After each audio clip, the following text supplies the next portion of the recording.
What's going on, YouTube? I'm back again with another video for y'all, man. Make sure you like, comment, subscribe, and we gonna get right back into it. Now, this is going to be a video of 3 mistakes that I see people doing all the time that's keeping their credit score down. All right, 3 mistakes. So the first mistake and why your credit score is not going up is you keep being late on your bills or your credit card, right? Your number one um, factor in your credit score is payment history. All right. So if you can't pay stuff on time, essentially, then your credit will never be good. Like your credit will always be low if you cannot pay stuff on time.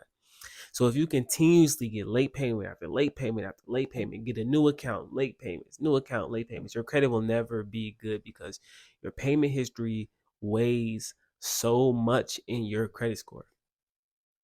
All right. It weighs so much in your credit score. All right. So put everything that's on your credit, make sure you put it on auto pay. Right. So you don't have to deal with having late payments. All right. You have 100% payment history. Your score is going to be somewhat, decent. Okay. It should be somewhat decent depending on the rest of your profile. All right. So that's the first thing I'm saying.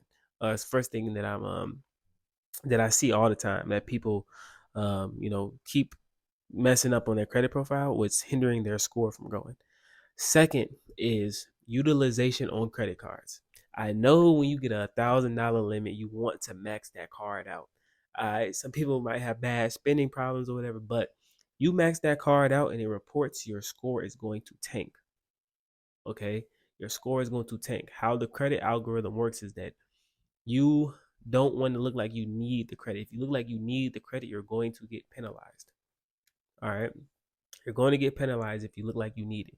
So keep the balance on the card at like 10%. All right. And for my more advanced people, you can max the card out as long as you know the statement date on the card. If you know the statement date on the card, then you can max the card out and then have that balance down to 10% at the time of the statement date. All right. The statement date is when it reports to your credit. All right. So you can figure out your statement date by calling the company. It should be on Credit Karma. It's in your app where your statements are at. That's how you can see your statements. All right. So you want your utilization to be at 10%, anywhere between like 2 to 10% to maximize on your credit score. Now, if you have 100% payment history and your credit card usage is 2 to 10%, your credit is more than likely going to be somewhat decent. All right. Now, the last thing that I see a lot of people do that really messes up their credit is that they completely disregard the little credit cards and stuff that they got when they was 18, 19, 20. All right. They disregard them and they close them. All right.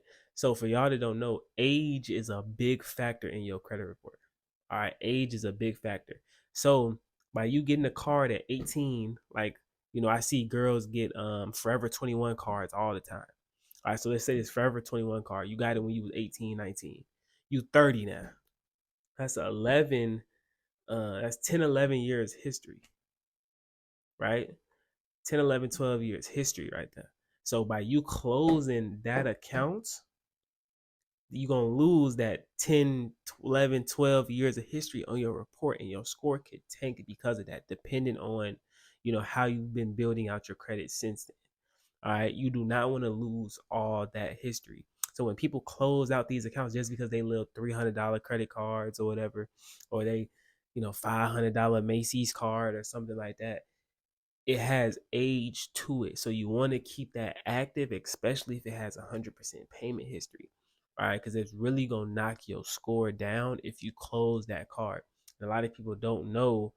They just think like, oh, I don't use it no more. I'm gonna just close it. And then next, when they report they score tank, they're like, hold on, what happened? That's why you need to understand the credit algorithm. All right. So those are the top 3 things that I see on, what people do to kind of mess their credit up. All right. So make sure you share this out with, 5 people, 10 people. Share this out with everybody looking to, build their credit so they can see some of the stuff that they need to avoid so they can actually just keep building their credit. All right. So that's my video for today, y'all, man. Make sure y'all like, comment, subscribe, and I'm going to see y'all in the next video.